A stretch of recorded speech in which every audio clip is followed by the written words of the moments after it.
Дајте ни лопати и сами ќе го доизградиме автопатот Кичево-Охрид. Туристичките работници подготвени се да запрегнат ракави и да ја завршат автопатската делница од 57 километри, она што државата 10 години не е способна да го направи.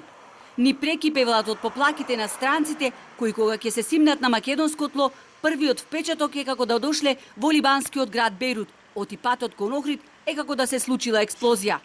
Ако ништо не се превземе како што гледаме, нели, дека многу слабо се работи на автопатот, кажано беше да ги собереме сите вработени во од хотелскава индустрија и да се собереме да направиме една работна акција, да ни дадат едно 3000 лопати и да фатиме со лопати да исполниме све.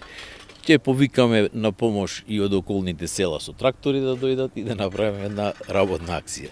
Автопатот Кичево-Охрид е огледало колку сме способни и колку не бидува како држава.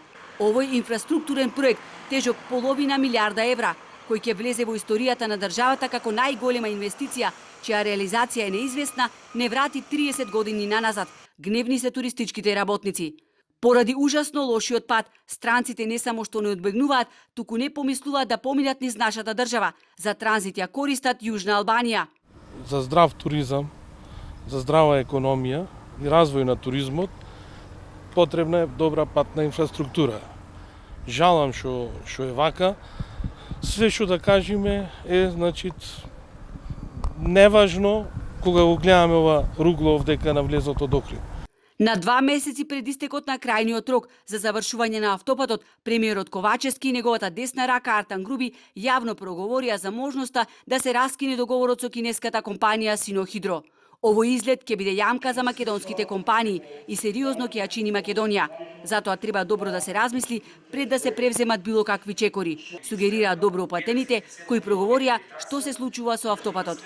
Нашиот став е дека предолго се гради, дека премногу проблеми се, дека административното законските пречки со кои се соочивме тамо на изградба на автопатот беа огромни, проблеми имавме огромни со проектната документација.